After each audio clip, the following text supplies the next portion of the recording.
Hello everyone, welcome to the course on Power Generation, Transmission and Protection. We are discussing Module 5. In Module 5, today we are entering to circuit breakers, its principle of operation, formation of arc and different arc quenching theories. നമുക്കറിയാം power system ഓപ്പറേഷന്റെ സമയത്ത് we have to provide necessary switching setups, അതായത് on off criteria അതുകൂടാതെ ചില സർക്യൂട്ടിനെ protect ചെയ്യാനായിട്ട് നമ്മൾ എന്ത് ചെയ്യണം have to use some switches. Okay, എവിടെയൊക്കെയാണ് നമ്മൾ സ്വിച്ചുകൾ യൂസ് ചെയ്യാറുള്ളത്? ട്രാൻസ്മിഷൻ ലൈനിൽ യൂസ് ചെയ്യാറുണ്ട്, ഡിസ്ട്രിബ്യൂട്ടേഴ്സിൽ യൂസ് ചെയ്യാറുണ്ട്, ജനറേറ്റിംഗ് പ്ലാന്റ്സിൽ യൂസ് ചെയ്യാറുണ്ട്. അത് നമ്മൾ നോർമൽ കണ്ടീഷനിലും യൂസ് ചെയ്യും, അബ് നോർമൽ കണ്ടീഷനിലും യൂസ് ചെയ്യും. ഓക്കെ, സോ പണ്ട് കാലങ്ങളിൽ ഈ സ്വിച്ചിങ് ഫംഗ്ഷൻ നമ്മൾ ചെയ്തുകൊണ്ടിരുന്നത് എങ്ങനെയായിരുന്നു? ഒരു മാനുവൽ സ്വിച്ച് അല്ലെങ്കിൽ ഒരു fuse it is placed in series with circuit, അങ്ങനെയാണ് നമ്മൾ ചെയ്തുകൊണ്ടിരുന്നത്. ഓക്കെ, പക്ഷെ അങ്ങനെ ചെയ്യുന്ന സമയത്ത് അവിടെ ഒരുപാട് ബുദ്ധിമുട്ടുകൾ ഉണ്ടാകുന്നുണ്ട്. പ്രധാനമായിട്ടുള്ള രണ്ട് ബുദ്ധിമുട്ടുകളാണ്. ഒന്നെന്ന് പറയുന്നത് ഫ്യൂസ് ഉരുകിപ്പോയാൽ ബ്ലോസ് ഔട്ട് ചെയ്ത് കഴിഞ്ഞാൽ നമുക്കത് കുറച്ച് സമയം കഴിഞ്ഞാൽ മാത്രമേ അത് എന്ത് ചെയ്യാൻ പറ്റുള്ളൂ, റീപ്ലേസ് ചെയ്യാൻ പറ്റുള്ളൂ. സോ ആ സമയത്തൊക്കെ എന്ത് പറ്റും? കസ്റ്റമേഴ്സിന്റെ സപ്ലൈയുടെ കണ്ടിന്യൂറ്റി നഷ്ടപ്പെടും. ഓക്കെ, വേറെ പ്രശ്നം എന്ന് വെച്ചാൽ ഫ്യൂസിന് ഹെവി ഫോൾട്ട് കറന്റിനെ ഇന്ററപ്റ്റ് ചെയ്യാൻ പറ്റില്ല. ഓക്കെ, അതായത് കുറെ ഹൈ വോൾട്ടേജ് അങ്ങനെയൊക്കെ വരുന്ന സമയങ്ങളിൽ അവിടെ ഫ്യൂസിന്റെ കപ്പാസിറ്റി എന്നൊരു ഇഷ്യൂ കൂടെ വരുന്നുണ്ട്. സോ ഇത്രയും ഡിസ്അഡ്വാൻറ്റേജസ് ഉള്ളതുകൊണ്ട് തന്നെ the use of switches and fuses എന്ന് പറയുന്നത് it is limited to low voltage and small capacity circuits. Okay, where frequent operations are not expected. Okay, so we are going for circuit breakers. എന്താണ് circuit breaker എന്ന് പറയുന്നത്? It can make or break, definition ആണ് പറയുന്നത്. It can make or break a circuit either manually or automatically. ഒന്നുകിൽ ഇത് manually ചെയ്യാം നമുക്ക്, അല്ലെങ്കിൽ എന്ത് ചെയ്യാം, ഓട്ടോമാറ്റിക്കലി ചെയ്യാം. Okay, under all conditions. Okay, no load, full load and short circuit conditions. Okay, so ഈ ഒരു ക്യാരക്ടറിസ്റ്റിക്സ് ഓഫ് സർക്യൂട്ട് ബ്രേക്കർ എന്ന് പറയുന്നത് നമുക്ക് എവിടെയൊക്കെ യൂസ്ഫുൾ ആവുന്നുണ്ട്? Switching and protection of various parts of the power system അവിടെ നമുക്ക് യൂസ് ചെയ്യാൻ പറ്റും. So we can say that circuit breaker is a piece of equipment. അതിന് എന്തൊക്കെ ചെയ്യാൻ പറ്റും? Can make or break circuit either manually or by remote control under normal conditions, break a circuit automatically under fault condition, or make a circuit either manually or remote control under fault condition. ഇത്രയും കാര്യങ്ങൾക്ക് ആർക്ക് ചെയ്യാൻ പറ്റും? നമ്മുടെ circuit ബ്രേക്കറിന് ചെയ്യാൻ പറ്റും. Okay, ഇനി ഇതിന്റെ operating principle എന്താന്ന് നോക്കാം. Okay, it essentially consist of, അതിനൊരു ഫിക്സഡ് ആൻഡ് മൂവിങ് കോണ്ടാക്ട് ഉണ്ടാവും. ഓക്കെ, എന്തുണ്ടാവും? ഒരു ഫിക്സഡ് കോണ്ടാക്ട് ഉണ്ടാവും, ഒരു മൂവിങ് കോണ്ടാക്ട് ഉണ്ടാവും. അതില് നോർമൽ ഓപ്പറേറ്റിംഗ് കണ്ടീഷൻസിൽ ഈ രണ്ട് കോണ്ടാക്റ്റും ക്ലോസ്ഡ് ആയിരിക്കും. ഓക്കെ, എന്നിട്ട് എന്ത് ചെയ്യും? Not open automatically and unless the system becomes faulty. Faulty ആവുന്നവരെ എന്ത് ചെയ്യും? ആ കോണ്ടാക്ട് മെയിൻറ്റെയിൻ ചെയ്തുകൊണ്ടിരിക്കും, സിസ്റ്റം ഓപ്പൺ ആവില്ല. ഓക്കെ, പക്ഷെ നമുക്ക് എന്ത് ചെയ്യാം? മാനുവലി അത്, അല്ലെങ്കിൽ മാനുവലി ഓപ്പൺ ചെയ്യാം, ഓറൽസ് റിമോട്ട് കൺട്രോൾ വഴി ഓപ്പൺ ചെയ്യാം. ഏത് നമുക്ക് സിറ്റുവേഷൻ വേണ്ട സമയം, അതായത് എപ്പോഴാണ് അത് ഓപ്പൺ ചെയ്യേണ്ടതെന്നുള്ളത്. ഓക്കെ, ഇപ്പൊ എന്തെങ്കിലും ഒരു ഫോൾട്ട് ഒക്കെയർ ചെയ്തെന്ന് വിചാരിക്കും. അപ്പൊ എന്ത് പറ്റും? അതിനകത്തൊരു ട്രിപ്പ് കോയിൽ ഉണ്ട്. അപ്പൊ ആ trip coil of circuit breaker എന്ത് ചെയ്യും? എനർജൈസ് ചെയ്യും. എനർജൈസ് ചെയ്ത് കഴിഞ്ഞാൽ എന്താ സംഭവിക്കുക? മൂവിങ് കോണ്ടാക്ട്സ് എന്ന് പറയുന്നത് പുൾ ഔട്ട് ചെയ്യും. ഓക്കെ, എന്തെങ്കിലും ഒരു മെക്കാനിസം ഉപയോഗിച്ച് പുൾ ഔട്ട് ചെയ്യും. ഓക്കെ, അങ്ങനെയാണ് എന്ത് ചെയ്യുന്നത്? ആ സർക്യൂട്ട് ഓപ്പൺ ചെയ്യുന്നത്. Okay, if this contacts of a circuit breaker separated under fault കണ്ടീഷനിലാണ് അത് സെപ്പറേറ്റ് ചെയ്യുന്നെങ്കിൽ എന്ത് സംഭവിക്കും? അതിൻ്റെ ഇടയിൽ ഒരു ആർക്ക് ഉണ്ടാവും. ഓക്കെ, നമ്മള് കറണ്ട് കണ്ടിന്യൂ ചെയ്യുന്നിടത്തോളം സമയം എന്ത് ചെയ്യും? ഈ ആർക്കും കണ്ടിന്യൂ ചെയ്തുകൊണ്ടിരിക്കും. Okay, so the production of arc എന്ന് പറയുന്നത് ആക്ച്വലി എന്ത് ചെയ്യുന്നുണ്ട്? ആ കറണ്ട് ഇന്ററപ്ഷനെ ഡിലേ ചെയ്യുക മാത്രമല്ല ചെയ്യുന്നത്, ഇറ്റ് ഓൾസോ ജനറേറ്റ്സ് ഇനോമറസ് ഹീറ്റ്, അതായത് ഹീറ്റ് ജനറേറ്റ് ചെയ്യും. നമുക്ക് വേണ്ട അതിലും കൂടുതൽ അളവിൽ ഹീറ്റ് ജനറേറ്റ് ചെയ്യും. അങ്ങനെ ഒരുപാട് ഹീറ്റ് വന്നാൽ എന്താ സംഭവിക്കുക? പവർ സിസ്റ്റത്തിന്റെ പ്രൊട്ടക്ഷൻ അങ്ങനെയൊക്കെയുള്ള സംഭവങ്ങളെ എന്ത് ബാധിക്കും? അല്ലെങ്കിൽ സർക്യൂട്ട് ബ്രേക്കറിനെ തന്നെ എന്ത് ചെയ്യും? ഓപ്പറേഷനെ ബാധിക്കുന്ന തരത്തിലോട്ട് മാറും. ഓക്കെ, സോ ഒരു സർക്യൂട്ട് ബ്രേക്കിനെ സംബന്ധിച്ചുള്ള അതിന്റെ ആക്ച്വൽ പ്രോബ്ലം എന്ന് പറയുന്നത് to extinguish the arc within the shortest possible time എന്നുള്ളതാണ്. അങ്ങനെ നമുക്ക് എന്ത് ചെയ്യാൻ പറ്റുള്ളൂ? ഹീറ്റ് ജനറേറ്ററിനെ ഒരു ഡേഞ്ചറസ് ആയിട്ടുള്ള വാല്യൂവിൽ എത്തുന്നതിന് മുന്നേ തന്നെ അത് റിഡ്യൂസ് ചെയ്യാൻ നമുക്ക് പറ്റുള്ളൂ. ഓക്കെ, ആർക്ക് ഫിനോമിനൻ. എന്താണ് ആർക്ക് ഫിനോമിനൻ എന്ന് പറയുന്നത്? ഇപ്പൊ നോക്കാം, എന്തെങ്കിലും ഒരു ഷോർട്ട് സർക്യൂട്ട് ഒക്കെ ഇരുന്ന് വിചാരിക്കാം. എന്തായിരിക്കും അവിടെ നടക്കുന്നത്? സർക്യൂട്ടിലൂടെ അല്ലെങ്കിൽ കോണ്ടാക്റ്റിലൂടെ എന്ത് സംഭവിക്കും? ഹെവി കറണ്ട് ഫ്ലോ ചെയ്യാൻ തുടങ്ങും. ഓക്കെ, ഹെവി കറണ്ട് ഫ്ലോ ചെയ്യാൻ തുടങ്ങും before they are open by the protective system. Open ചെയ്യുന്നതിന് മുന്നേ തന്നെ എന്ത് സംഭവിക്കും? ഹെവി കറണ്ട് ഫ്ലോ ചെയ്യാൻ തുടങ്ങും. ഓക്കെ, എപ്പോഴാണോ ആ കോണ്ടാക്ട് സെപ്പറേറ്റ് ചെയ്യാൻ തുടങ്ങുന്നത്, അപ്പൊ എന്താ അവിടെ നടക്കുന്നത്? കോണ്ടാക്ട് ഏരിയ ആണ് അവിടെ ഡിക്രീസ് ചെയ്യുന്നത്. അപ്പൊ എന്ത് സംഭവിക്കും? ലാർജ് ഫോൾട്ട് കറണ്ട് ഉണ്ടാവും അവിടെ. ഓക്കെ, അതെന്ത് ചെയ്യും? ഇൻക്രീസ്ഡ് കറണ്ട് ഡെൻസിറ്റി ഉണ്ടാക്കും. സോ എന്ത് സംഭവിക്കും? റൈസ് ഇൻ ടെമ്പറേച്ചർ ഉണ്ടാവും. Okay, so this heat produced in the medium between the contacts. Okay, ആ മീഡിയം എന്ന് പറയുന്നത് ഒന്നെങ്കിൽ ഓയിൽ ആയിരിക്കാം അല്ലെങ്കിൽ എയർ ആയിരിക്കാം. Okay, it is sufficient to ionize the air or vaporize and ionize the oil. Okay, oil ആണെങ്കിൽ അത്, air ആണെങ്കിൽ അത്. Okay, അപ്പം ആ അയണൈസ് ചെയ്തിരുന്ന എയർ അല്ലെങ്കിൽ ആ ഒരു വേപ്പറൈസ് ചെയ്തിരിക്കുന്ന ഓയിൽ എയർ അതെന്ത് സംഭവിക്കും? It will act as A conductor. ഇതെന്ത് സംഭവിക്കും? അതിന്റെ ഇടയിൽ ഒരു ആർക്ക് ഉണ്ടാവാൻ തുടങ്ങും. ഓക്കെ, നമുക്കറിയാം ഈ രണ്ട് കോണ്ടാക്ട് തമ്മിലുള്ള പൊട്ടൻഷ്യൽ ഡിഫറൻസ് എന്ന് പറയുന്നത് അത്ര വലിയ പൊട്ടൻഷ്യൽ ഡിഫറൻസ് ഒന്നും അല്ലെങ്കിൽ പോലും അത് തന്നെ മതി എന്ത് മെയിൻറ്റെയിൻ ചെയ്യാൻ, ഒരു ആർക്ക് മെയിൻറ്റെയിൻ ചെയ്യാൻ വേണ്ടിയിട്ട്. ഓക്കെ, ആർക്ക് ആക്ച്വലി എന്താ പ്രൊവൈഡ് ചെയ്യുന്നത്? It provides a low resistance path. എന്നിട്ടോ കറണ്ട് അൺഇന്ററപ്റ്റഡ് ആയിട്ട് ഇങ്ങനെ കണ്ടിന്യൂ ചെയ്തുകൊണ്ടിരിക്കും ആർക്ക് ഉണ്ടാകുന്നത്രത്തോളം നേരം. Okay, so in this arcing period എന്ത് സംഭവിക്കുന്നു? current flowing between the contacts actually depending upon arc resistance നെയാണ് ഡിപ്പെൻഡ് ചെയ്യുന്നത്. സോ ആർക്ക് റെസിസ്റ്റൻസിന്റെ വാല്യൂ ഭയങ്കരമായിട്ട് കൂടാന്ന് വിചാരിക്കുക. അപ്പൊ എന്താ അവിടെ നടക്കുന്നത്? കറണ്ടിന്റെ വാല്യൂ കുറവായിരിക്കും. ഓക്കെ, കോണ്ടാക്റ്റിലൂടെ ഫ്ലോ ചെയ്യുന്ന കറണ്ടിന്റെ വാല്യൂ അവിടെ കുറവായിരിക്കും. ഓക്കെ, ഇനി നമുക്ക് നോക്കാം what are the factors that depends upon arc resistance. Okay, ആദ്യത്തെ ടേം എന്ന് പറയുന്നത് ഡിഗ്രി ഓഫ് അയണൈസേഷൻ ആണ്. ഓക്കെ, ആർക്ക് റെസിസ്റ്റൻസിന്റെ value it will increases with decrease in number of ionised particles between the contacts. Okay, arc resistance increase ചെയ്യും എപ്പോഴും number of ionised particles between the contact കുറയുന്ന സമയത്ത്. അതുകൂടാതെ അടുത്ത ടേം എന്ന് പറയുന്നത് ലെങ്ത് ഓഫ് ആർക്ക് ആണ്. So arc resistance increases with length of arc. Okay, അതായത് സെപ്പറേഷൻ കൂടുന്നതിനനുസരിച്ച് എന്ത് സംഭവിക്കും? ആർക്ക് റെസിസ്റ്റൻസ് കൂടിക്കൊണ്ടിരിക്കും. പിന്നെയുള്ളത് cross section of arc. Okay, so the arc resistance will increase with decreasing area of cross section of arc. So these are the three parameters that depending upon the arc resistance value. Okay, ഇനി എങ്ങനെ നമുക്ക് ആർക്ക് extinction നടത്താം? So principles of arc extinction. Okay, അപ്പം actually ഈ ആർക്ക് extinction principle discuss ചെയ്യുന്നതിന് മുന്നേ we have to know about the factors that are responsible for the maintenance of arc between contacts. എന്നാണ് ഏതൊക്കെയാണത്? ഒന്നെന്ന് പറയുന്നത് potential difference between the contacts ആണ്.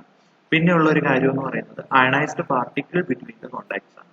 Okay, നമുക്കറിയാം ഇതിന്റെ കോണ്ടാക്ട്സ് തമ്മിൽ ഒരു സ്മോൾ സെപ്പറേഷൻ ആണെന്ന് വിചാരിക്കുക.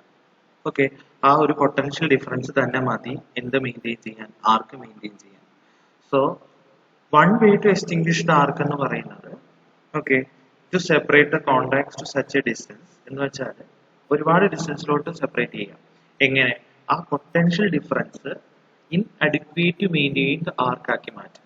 അതായത് ആർക്ക് മെയിൻറ്റെയിൻ ഭാഗത്തിനുള്ള പൊട്ടൻഷ്യൽ ഡിഫറൻസ് അവിടെ ഉണ്ടെങ്കിൽ അങ്ങനെ അല്ലാത്ത രീതിയിൽ ആ സെപ്പറേഷൻ അങ്ങ് മാറ്റി കൊടുക്കുക. പക്ഷെ അതായത് സെപ്പറേഷൻ കൂട്ടുക എന്നാണ് അതിന്റെ അർത്ഥം. പക്ഷെ ചില സമയങ്ങളിൽ ഇത് ഇംപ്രാക്ടിക്കൽ ആണ്. ഇങ്ങനെയാണ് ഹൈ വോൾട്ടേജ് സിസ്റ്റം ഒക്കെ വരുന്ന സമയത്ത് ദിസ് സെപ്പറേഷൻ എന്ന് പറയുന്നത് ഒരുപാട് മീറ്റേഴ്സിലോട്ട് നടത്തേണ്ടി വരും. അതൊന്നും നമുക്ക് പോസിബിൾ ആവുന്ന കാര്യമല്ല. ഓക്കെ, അടുത്ത കാര്യം എന്ന് പറയുന്നത് the ionised particles between the contacts ആണ് എന്ത് ചെയ്യുന്നത്? ആർക്ക് മെയിൻറ്റെയിൻ ചെയ്യുന്ന വേറൊരു കാര്യം എന്ന് പറയുന്നത്. സോ ദ ആർക്ക് പാത്ത് നമ്മൾ ഡിഅയണൈസ് ചെയ്ത് കൊടുത്താൽ എന്ത് സംഭവിക്കും? ആർക്ക് എക്സ്റ്റൻഷൻ എന്ന് പറയുന്ന ഒരു പരിപാടി അവിടെ നടന്നു തുടങ്ങും.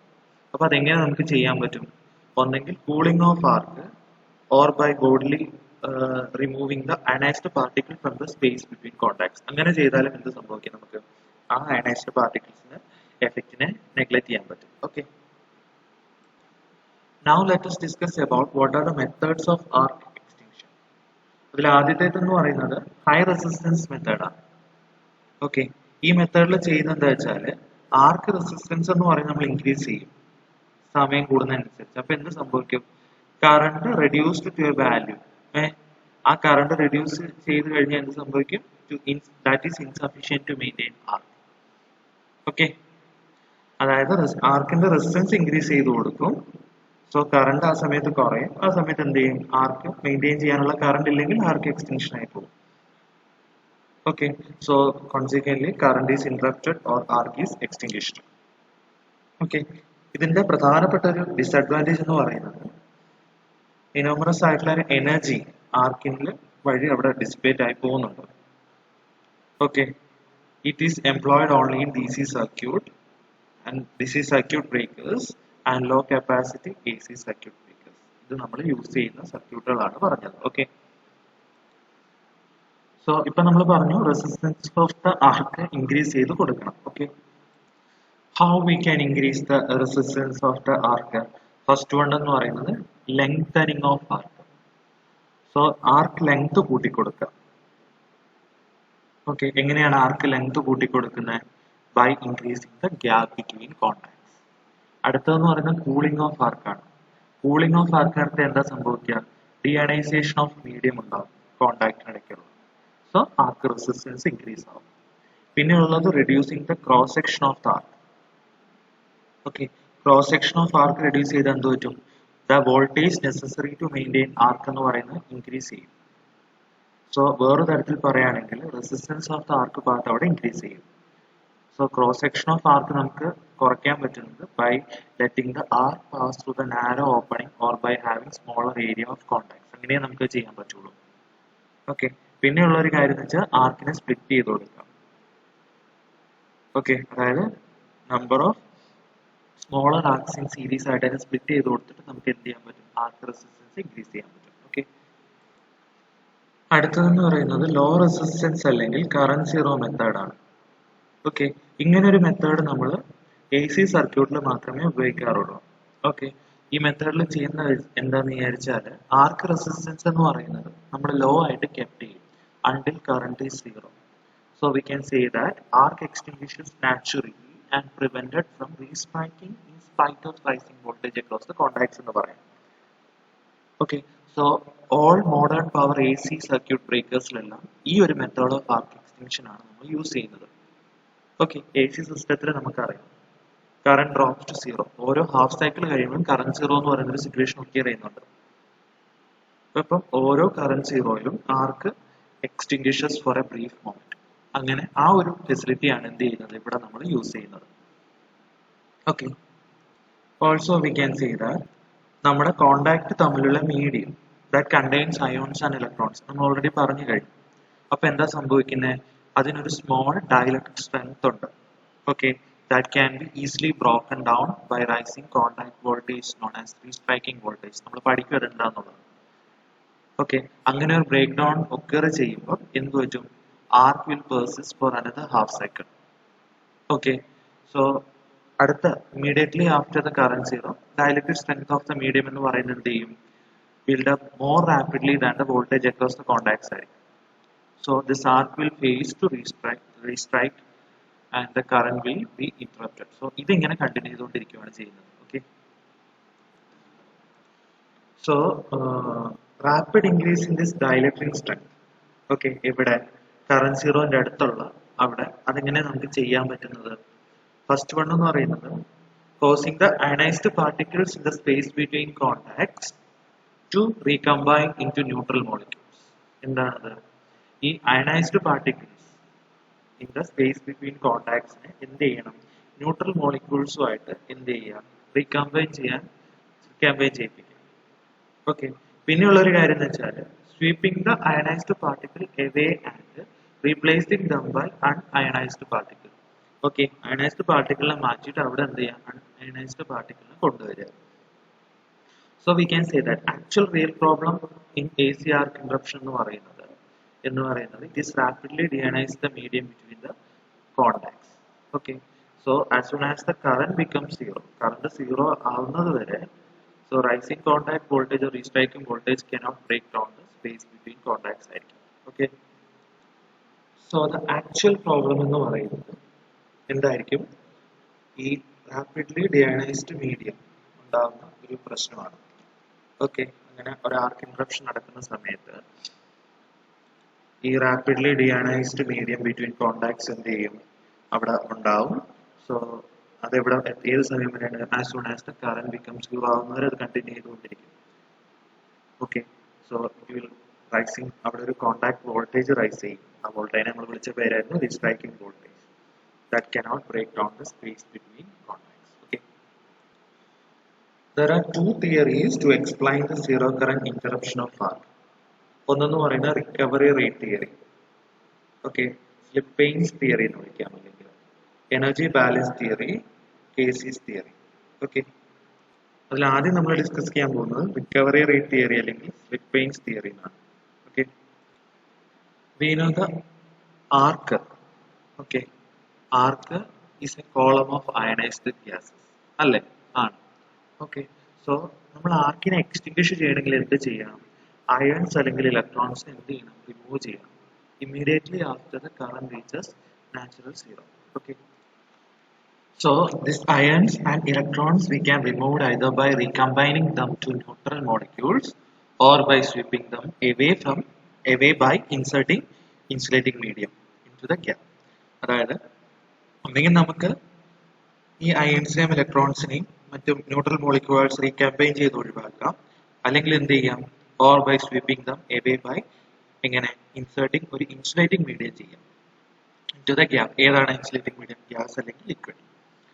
Okay, so through this we can say that if the arc is interrupted, എന്താ അവിടെ സംഭവിക്കുന്നത്? Ions are removed from the gap and also recovers its dielectric strength and is compared with the rate at which the striking voltage across the gap rises. Okay, so if the dielectric strength increases more rapidly than the striking voltage, നമുക്ക് എന്ത് പറയാം? ആർക്ക് extinguish ആയി എന്ന് പറയാം. Okay, if the striking voltage rises more rapidly than dielectric strength ആണെങ്കിലോ the ionization persists and the breakdown of the gap occur ചെയ്തുകൊണ്ടിരിക്കും, resulting an arc for another half cycle. ഒരു half സൈക്കിളും കൂടെ ആർക്ക് കണ്ടിന്യൂ ചെയ്തുകൊണ്ടിരിക്കും. Okay, next is energy balance theory. Okay, നമ്മുടെ contact തമ്മിലുള്ള space, okay, it will contain some ionized gas. Okay, എപ്പോഴും immediately after current zero ആയതിനു ശേഷം കുറച്ച് അയണൈസ്ഡ് ഗ്യാസ് അവിടെ ഉണ്ടാവും. Okay, so we can say that it has A finite power zero moment. So പക്ഷെ power zero ആണ്. എന്തുകൊണ്ടാണ്? Restriking voltage അവിടെ സീറോ ആണ്. So when the gas is finally extinguished, okay, power gain എന്തായി മാറും? Zero ആയിട്ട് മാറും. So we can say that the gap is fully deionized and its resistance is infinitely high. Okay, അപ്പം ഈ രണ്ട് ലിമിറ്റിനുള്ളിൽ എന്ത് സംഭവിക്കും? പവർ ആദ്യം ഇൻക്രീസ് ചെയ്യും, എന്നിട്ട് ഒരു മാക്സിമം വാല്യൂലോട്ട് എത്തും, പിന്നെ അത് കുറയും, എന്നിട്ട് എന്ത് ചെയ്യും? Finitely reaches to zero value as shown in figure. Okay, so ഈ ഒരു റീസ്ട്രൈക്കിംഗ് വോൾട്ടേജ് ഉള്ളതുകൊണ്ട് തന്നെ ഏത് കറണ്ടുമായിട്ട് അസോസിയേറ്റ് ചെയ്തിട്ട്, okay, energy generated in the space between contacts ആയിരിക്കുമല്ലോ, അവിടെ ഒരു എനർജി ജനറേറ്റ് ആവുന്നുണ്ട്. ഓക്കെ, ദിസ് എനർജി എന്ന് പറയുന്നത് it is appears in the form of heat. Okay, so we can say that the circuit breaker is design to remove this generated heat. അപ്പം as early as possible എങ്ങനെ ചെയ്യാം നമുക്കത്? By cooling the gas or giving a blast of air or flow of oil at high velocity and pressure. So this rate of removal of heat is faster than rate of heat generation. എന്ത് പറയാം? ആർക്ക് extinguish ആയി എന്ന് പറയാം. Okay, if the rate of heat generation is more than the rate of heat dissipation, the space breakdown again and resulting in arc for another half cycle എന്ന് പറയാം. So this is energy balance theory. Okay, ഇതാണ് ആ പവറിന്റെ variation കാണിക്കുന്നത്. ആദ്യം zero ആണ്, പിന്നെ ഒരു മാക്സിമം ആവും, പിന്നെ എന്ത് ചെയ്യും? പിന്നെയും സീറോ ആയിട്ട് മാറും. ഓക്കെ, സോ നമ്മൾ ഇന്ന് പഠിച്ചത് സർക്യൂട്ട് ബ്രേക്കറിന്റെ basic principle of operation, different arc ട്വന്റിങ് തിയറി, ഇത്രയും കാര്യങ്ങളെ പറ്റിയിട്ടാണ്. സോ വീഡിയോ ഒന്നുകൂടെ കാണുക, PPT ഒന്നുകൂടെ നോക്കുക, കാര്യങ്ങൾ കൃത്യമായിട്ട് മനസ്സിലാക്കുക. Thank you.